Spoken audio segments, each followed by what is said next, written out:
GRF अड्डा। मेरा नाम शीतल है और मैं आपके पॉलिटिकल साइंस के एडुकेटर हूँ। ये रहा मेरा क्वालिफिकेशन। और जीआरएफ अड्डा के ऑफलाइन क्रैश कोर्स है वो बिल्कुल चल रहा है पेपर 1 को लेकर, जिसपे 9 to 12 बजे जो है क्लासेस होती है। फ्लैट 50% ऑफ चल रहा है और आप लोग 3 दिन का फ्री डेमो सेशंस भी लेकर देख सकते हो। और बाकी कोई भी इस कोर्स को लेकर क्वेरी हो तो नीचे दिए हुए नंबर जो है इस पर कॉल करके भी पूछ सकते हैं।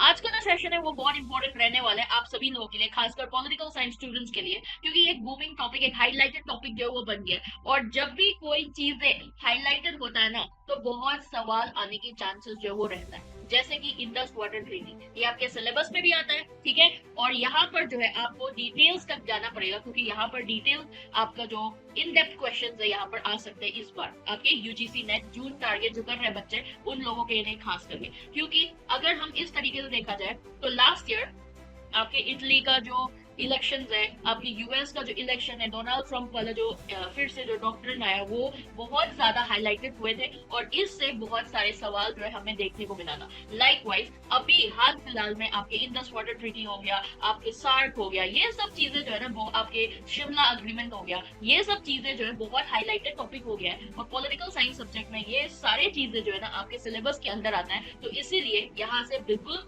क्वेश्चंस आने का बहुत ज्यादा हाई चांसेस है। मैं तो बोलूंगी 99% चांसेस है यहाँ पर आपके क्वेश्चंस आने का, तो इसीलिए यहाँ पर खास ध्यान देना बहुत जरूरी है। अब हम पढ़ेंगे इंडस वाटर ट्रीटी के बारे में।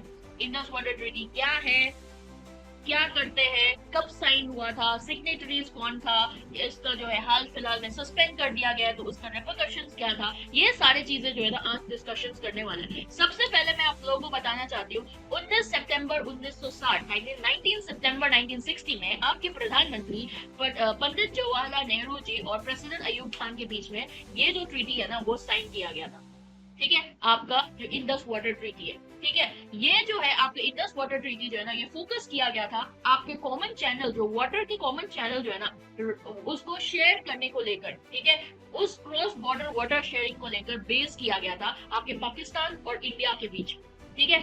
जैसे आप लोगों को बाद में मैं मैप में भी दिखा दूंगी कि क्या क्या इसका जो है किस तरीके से शेयरिंग चलेगा। इंडस वाटर ट्रीटी का कुछ ऐसे फ्रेमवर्क है। वाटर एलोकेशन आता है सबसे पहले, यानी कि आपका जो रिवर्स जो है ना इंडिया और पाकिस्तान के बीच में जो चलने वाले जो रिवर्स है, जब पार्टीशन हुआ था तो उसको किस तरीके से डिस्ट्रीब्यूट करेंगे, एलोकेट किस तरीके से करेंगे, उसको डिफाइन करता है आपके इंडस वाटर ट्रीटी की फ्रेमवर्क, ठीक है। और इस रोल को मीडिएट किया गया आपके वर्ल्ड बैंक में, यानी कि वर्ल्ड बैंक जो इंडिया और पाकिस्तान के बीच में एक मेडिएशन के लिए वो रखा गया था। इस आपके एक और चीज बताओ, इस चीज में इंडस वाटर ट्रीटी को साइन करने के लिए ना पूरे 9 साल लग गए थे इस ट्रीटी को साइन करने के लिए, ठीक है। और यहाँ पर आपका जो है डिस्ट्रीब्यूशन जो है इक्वल तरीके से होगा, यानी कि ना इधर के साइड में ज्यादा ना इधर के साइड में कम, इस तरीके से नहीं होगा, but equal distribution of water resources जो है दोनों कंट्रीज में वो होगा। ये आपके इंडस वाटर ट्रीटी के फ्रेमवर्क रहेंगे, ठीक है। साइनिंग प्रोसेस जो है आपका क्या हुआ था, ट्रीटी को ड्राफ्ट कर लिया गया था, यानी कि एक डॉक्यूमेंट बना दिया गया साइन करने के लिए। फिर आपकी पाकिस्तान के साइड से उनका जो प्रेसिडेंट था मोहम्मद अयूब खान जो है वो आया, इधर से आपके प्रधानमंत्री इंडिया की तरफ से जवाहरलाल नेहरू जी जो आया, उन दोनों के बीच में ट्रीटी को साइन कर लिया गया। WABLF जो है, यानी कि आपके उस टाइम पे वर्ल्ड बैंक का जो रिप्रेजेंटेटिव था वो मीडिएटर बना, उन्होंने भी इस ट्रीटी को साइन किया गया। फिर ये जो ट्रीटी है साइन करने के बाद ये इफेक्ट में कब आया, it came into effect in April 1 1960। ये आपके मतलब क्वेश्चंस आने वाला सवाल है, 1 अप्रैल 1960 इसको याद कर सकते हैं, ठीक है। ये देखो जैसे कि मैंने आपको बोला, मैप बता दूंगी, ये आपका इंडिया रिवर मैप है जहाँ पे जितने भी आपके रिवर्स है ना इंडिया का वो दिखाता है। उसमें से सबसे इंपॉर्टेंट रिवर्स जो है वो क्या आता है आपका, इंडस आ गया, रबी, बीस, झेलम, सतलुज, ठीक है, चेनाब। ये जो है ना ये जो 6 रिवर है ये बहुत इंपॉर्टेंट रिवर रहने वाला है जब हमारे इंडिया और पाकिस्तान के वाटर शेयरिंग करने को, ठीक है। इस मैप को भी आप ऊपर वाला जो लहर है ना इसको भी आप याद कर सकते हो, अगर कर सकते हो तो, अगर नहीं कर सकते तो नो इट्स ओके, बस आपके रिवर का जो नाम है वो याद कर लो, ठीक है। डिस्ट्रीब्यूशन जो वो किस तरीके से होगा, आपका ईस्टर्न रिवर जो आपके जो रबी, बीस और सतलुज जो है ना आपका ईस्टर्न रिवर्स जो है वो इंडिया की तरफ, और आपका वेस्टर्न रिवर्स यानी कि इंडस, झेलम और चेनाब जो है वो आपके पाकिस्तान की तरफ शेयर होगा। यानी कि ये जो रवि, बीस और सतलुज जो है ना, वो पाकिस्तान के रिवर्स जो इंडिया को यूज करने के लिए मौका दिए जा रहे हैं इस ट्रीटी के थ्रू, यानी कि इंडस वाटर ट्रीटी के थ्रू। और वेस्टर्न रिवर जैसे कि इंडस, झेलम और चेनाब जो इंडिया के साइड से चल जाते हैं, ठीक है, तो उसको पाकिस्तान को यूज करने के लिए उनको मौका दिया जा रहा है, ठीक है, इस ट्रीटी के थ्रू। इंडस वाटर ट्रीटी का रिवर डिस्ट्रीब्यूशन जो है वो इस तरीके से किया गया है। सतलुज, बीस और रिवर जो है वो आपके नॉर्दर्न इंडिया की तरफ से पंजाब होकर पंजाब की तरफ जाता है, यानी कि पंजाब जो हमारा वाला पंजाब नहीं, पाकिस्तान का जो पंजाब है ना, वो उधर की तरफ। झेलम और चेलम जो है वो जम्मू एंड कश्मीर से आपके पाकिस्तान की तरफ जाता है, ठीक है। इंडस रिवर जो है वो तिब्बत से आता है और वो इंडिया की तरफ फ्लो करता है और पाकिस्तान की तरफ भी फ्लो करता है, ठीक है। फिर इनका वाटर शेयरिंग का जो आपका इंडस वाटर ट्रीटी का जो किस तरीके से वाटर शेयरिंग जो वो करा जाता है, मतलब कुछ सर्टेन कैरेक्टरिस्टिक्स है उसको भी देख लेते हैं। रिवर जो है वो उनको यूज करने के लिए जो दिया जाता है, इंडस, चेनाब और झेलम को पाकिस्तान के साइड में, रवि, बीस और सतलुज जो इंडिया के साइड पे दिया जाता है। दोनों जो है बिना रेस्ट्रिक्शंस के यूज कर सकते हैं रिवर को बिंदास, ठीक है। परमानेंट इंडस कमीशन है जहां पर कमिश्नर जो है दोनों साइड पे एग्जिस्ट होता है, पाकिस्तान के साइड में भी, इंडिया के साइड में भी।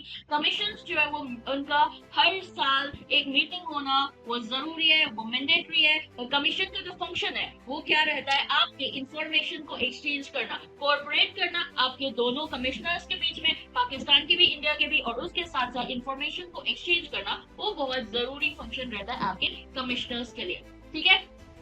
दोनों कंट्री जो है ना इन रिवर्स जो है, 6 रिवर्स जो है उसको यूज कर सकते हैं किस पर्पस के लिए, इरिगेशन के लिए और पावर के लिए। यानी कि यहाँ से वाटर से हाइड्रो इलेक्ट्रिसिटी प्रोड्यूस हो सकता है, इरिगेशन में, क्रॉप यील्डिंग वगैरह में, एग्रीकल्चर में यूज होता है, क्योंकि दोनों देश जो है ना वो एग्रीकल्चर प्रमुख देश रहता है, ठीक है।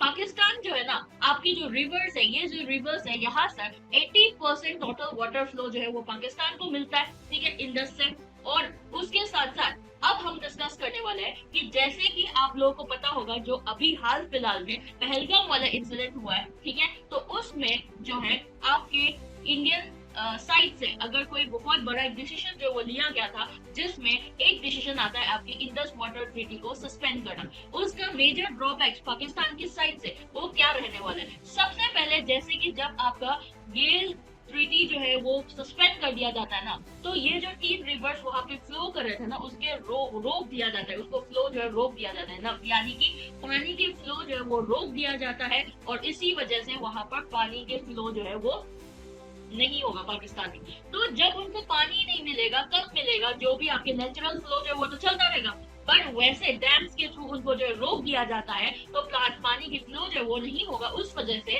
आपके फार्मिंग में, ठीक है, क्योंकि इरिगेशन पर्पस में यूज होता है, तो फार्मिंग में पंजाब और सिंध इलाके में बहुत ही ज्यादा क्रूशल होने वाला है, बहुत ही ज्यादा मुश्किल होने वाला है उन सभी फार्मर्स के लिए, ठीक है। और उसके साथ साथ यहाँ पर जब आप ट्रीटी को एंड करते हो तो सबसे ज्यादा हामी पाकिस्तान के एग्रीकल्चर को पहुंचने वाला है, क्योंकि जब पानी ही नहीं होगा तो क्रॉप्स कैसे उगाएंगे, होगा ही नहीं, क्रॉप्स नहीं होगा तो आपका जो है क्रॉप जो है वो ढंग से उगेगा नहीं और आपको कमी महसूस होगा, और जितने भी आप प्रोड्यूस कर रहे हो वो हाई प्राइस में आएगा, उसके वजह से इन्फ्लेशन जो है वो आ जाएगा, ठीक है, क्योंकि डिमांड ज्यादा है और सप्लाई कम होगा तो पैसे के दाम तो वैसे भी बढ़ेगा, ठीक है। वैसे भी पाकिस्तान में ऑलरेडी इकोनॉमिक क्राइसिस चल रहा था, तो ये इसकी वजह से उनके एग्रीकल्चर में बहुत ही ज्यादा खामी जो है वो पहुंचने वाला है, ठीक है। नेक्स्ट थिंग क्या है, आपके जब 65% जोग्राफिकल एरिया जो है ना, आपके पंजाब को भी इंक्लूड करके, पंजाब प्रोविंस जो है उनको इंक्लूड करके ये इंडस बेसिन जो है ना उसका पार्ट है, ठीक है। यहाँ पर भी जैसे मैंने आपको डायग्राम्स दिखा रखे हैं, पूरा लिखा हुआ है, उससे भी आप लोग समझ सकते हैं कि किस आपके 65% आपका इंडस बेसिन का जो है वो पार्ट है। आपके पंजाब प्रोविंस भी, पूरा पंजाब प्रोविंस जो है वो आ जाता है। ये देखो, ये वाला जो पूरा इतना बड़ा जो एरिया है ना, ठीक है, ये देखो ब्रह्मपुत्र, चाइना, इधर इधर आपके नॉर्थ ईस्टर्न की तरफ भी चले गए, तो ये सारे इंडस वैली जो है इसी साइड से गुजर के चलता है, तो 65% जोग्राफिकल एरिया जो है वो इंक्लूड होता है, ठीक है। यहाँ पर जब डैम को स्टॉप करते हैं ना, आपका यहाँ पर पाकिस्तान का सबसे बड़ा डैम, 3 ऐसे सबसे बड़ा डैम और उसके साथ साथ छोटे छोटे डैम्स भी यहाँ पर लोकेटेड है, ठीक है, इट्स बीन लोकेटेड हियर। और ये पाकिस्तान के लिए इरिगेशन के सोर्सेज है, हाइड्रो इलेक्ट्रिसिटी के, ड्रिंकिंग वाटर के लिए आपके मिलियंस ऑफ पाकिस्तान जो पाकिस्तानी जो रहते हैं ना उनके लिए इन सारे सोर्सेज है आपके इंडस के जो वाटर है, इंडस रिवर्स के जो वाटर है, जब रोक दिया जाता है ना तो डैम्स में पानी नहीं आएगा, तो डैम में पानी नहीं आएगा तो इरिगेशन में भी पानी कमी मिलेगी, हाइड्रो इलेक्ट्रिसिटी नहीं हो पाएगा, इलेक्ट्रिसिटी जनरेट नहीं हो पाएगा, उसके साथ साथ पीने के पानी में भी कम हो जाएगा। तो बहुत सारे पाकिस्तानियों को इससे बहुत बड़ा आपका इफेक्ट जो है वो होने वाला है। लास्ट में एग्रीकल्चर जो है ना वो 23% नेशनल इनकम पाकिस्तान का वो ऑक्युपाई करते हैं, उसके साथ साथ आपके 68% रूरल पॉपुलेशन को भी एग्रीकल्चर के थ्रू सपोर्ट करते हैं। तो सोचो आपका इरिगेशन नहीं होगा, प्रॉपर वाटर के चैनल्स नहीं बनेंगे, तो आपके एग्रीकल्चर में कितने परसेंटेज के हिसाब से आप लोगों को जो है दिक्कत पैदा करने वाला है। तो 23% नेशनल इनकम पाकिस्तान का सिर्फ एग्रीकल्चर से आता है, और उसी एग्रीकल्चर में ही सबसे बड़ा दिक्कत आने वाला है पानी के व्यवस्था की वजह से। इंडस बेसिन जो है ना 154.3 mf यानी कि मिलियन एकर्स फिट में आपके लार्ज वॉल्यूम ऑफ वाटर जब होता है ना तो MAF में ही मेजर करा जाता है। तो हर साल 154.3 पानी जो है वो दिया जाता है। जब ये बंद होगा तो इतने पानी जो है वो नहीं दे पाएगा, तो हर चीज में तो मुश्किलात तो पैदा ही होगी ना।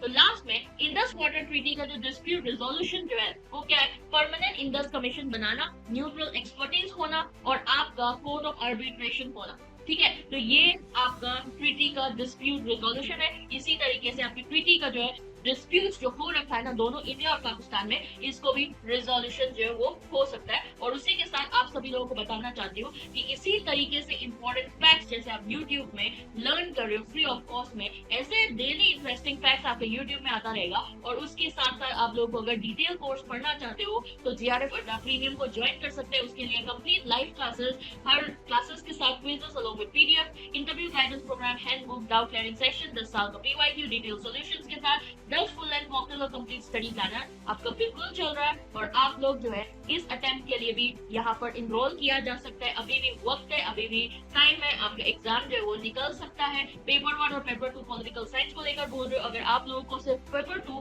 पॉलिटिकल साइंस में ज्वाइन करना चाहते हो, ऐसे इंटरेस्टिंग फैक्ट्स है पूरा डिटेल में पढ़ना चाहते हो, तो आप लोग ज्वाइन कर सकते हो GRF अड्डा प्रीमियम को। अभी 30% ऑफ भी चल रहा है और यहाँ पर जो आप लोग 30% ऑफ के साथ प्रीमियम कोर्स में बिल्कुल एनरोल कर सकते हैं। बाकी आपको PDF चाहिए जैसे अभी क्लास हुआ इसका, या फिर आपको जो है नोटिफिकेशन कोई भी PhD एंट्रेंस आपके इंटरव्यू या फिर आपके assistant professor, even UGC net for that fact कुछ भी अपडेट जब आता है तो सबसे पहले अगर अपडेट लेना चाहते हो तो आपका UGC net political science by GRF अड्डा टेलीग्राम चैनल को ज्वाइन कर सकते हैं। और इसी के साथ साथ हमारा आज का जो सेशन है यहाँ पर खत्म होता है। मिलेंगे अगले सेशन पे जहाँ पर बहुत ही ज्यादा इंपॉर्टेंट सेशन में लेकर आऊंगी, नया टॉपिक, नया आपका टाइमिंग ये रहेगा हर रोज 3 बजे। इसलिए join me in those sessions because this session is going to be a very important session जहाँ पर आप लोगों का जो है ना टारगेट जो फिक्स करने वाला है और आपके प्रिपरेशन में जो है बहुत मदद करेगा, क्योंकि यहाँ से